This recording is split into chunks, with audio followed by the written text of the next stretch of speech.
এরা কারা? এরা কোথা থেকে এসেছে? এরা এই গণ অভ্যুত্থানের ফলাফল নকশাকারী দুর্বৃত্ত।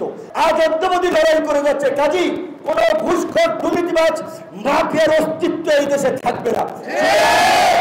টাকায় নাকি কাঠের পুতুল হা করে, বুঝছেন তো? তাহলে এই যে 1000 কোটি টাকা, এইটা তো অনেকের রুটি রুজি বাণিজ্যের ব্যাপার।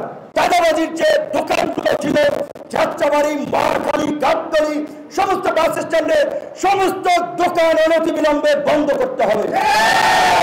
চোরায় না হিসেবে ধর্মের কাহিনী। কাজে এই যে লুটেরা মাফিয়া গোষ্ঠী পুতু পুতু করে কথা বললে এরা শুনবে না।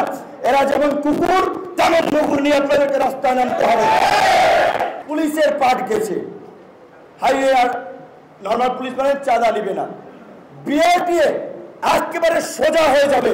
সেই ধরনের উপদেষ্টা আমাদের সেখানে দায়িত্ব পালন করছে। সবাই ভালোভাবেই জানেন যে ছাত্র জনতা একটা বৈষম্যহীন দুর্নীতি মুক্ত কল্যাণ রাষ্ট্রের জন্য লড়াই করেছে, জীবন দিয়েছে, আজ অদ্যাবধি লড়াই করে যাচ্ছে। কাজী কোন ঘুষখোর দুর্নীতিবাজ মাফিয়ার অস্তিত্ব এই দেশে থাকবে না। আমরা যেমন বলছি কোন চাঁদাবাজি চলবে না। বাস, মিনিবাস থেকে গেট পাস, জিপি এই সমস্ত নামে যে 70 টাকা করে নেওয়া হচ্ছে, এইখানে কিন্তু বড় একটা টাকায় নাকি কাঠের পুতুল হা করে, বুঝছেন তো? তাহলে এই যে 1000 কোটি টাকা, এইটা তো অনেকের রুটি রুজি বাণিজ্যের ব্যাপার। কাজেই তারা তো তাদের টাকা পয়সা দিয়ে মানুষ পালবে, সংগঠন বানাবে, তারপরে আমরা যে প্রতিবাদ করছি আমাদেরকে তারা ভিলেন বানাতে চেষ্টা করবে। কাজেই আমাদের পরিষ্কার কথা, স্থানীয় সরকার, আপনার উপজেলা চেয়ারম্যান, পৌরসভার মেয়র, সিটি কর্পোরেশনের মেয়রদেরকে বিলুপ্ত করা হয়েছে। একইভাবে সেটা যথাযথ অথরিটি করবেন।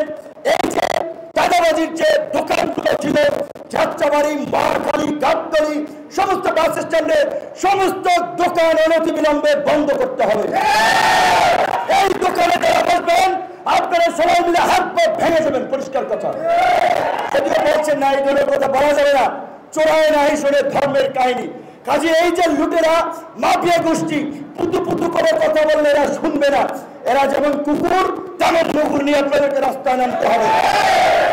এরা কারা? এরা কোথা থেকে এসেছে? এরা এই গণ অভ্যুত্থানের ফলাফল নকশাকারী দুর্বৃত্ত। এদের বিরুদ্ধে আপনাদেরকে শক্ত অবস্থানে থাকতে হবে। কাউকে হেনস্থা হয়রানি করা যাবে না। এই বাংলাদেশ আগামীর বাংলাদেশ হবে গণতান্ত্রিক বাংলাদেশ, নিরাপদ বাংলাদেশ, সহনশীল বাংলাদেশ।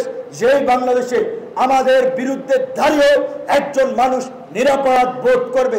তবে আমরা মনে করি আওয়ামী লীগের মতো ফ্যাসিস্ট শক্তি যারা গণহত্যা করে ক্ষমতায় থাকতে চেয়েছে, পার্শ্ববর্তী দেশের আপনার সহায়তা নিয়ে এইখানে মিলিটারি ইন্টারভেনশন করতে চেয়েছিল, এই ধরনের ফ্যাসিস্ট শক্তির যদি আস্ফালন বাংলাদেশে থাকে তবে আমরা অনিরাপদ, বাংলাদেশ অনিরাপদ। আপনাদেরকে মনে করতে হবে ৭৫-এর পরে যে পাল্টা কু ক্ষমতা দখল, যে অস্থির সময়, সেখান থেকে শিক্ষা নিয়েই এই সরকারকে আগাতে হবে। এই সরকার রাজনৈতিক ম্যান্ডেট ছাড়া, শুধুমাত্র ছাত্র জনতার ম্যান্ডেট নিয়ে কিন্তু বেশি দিন টিকে থাকতে পারবে না।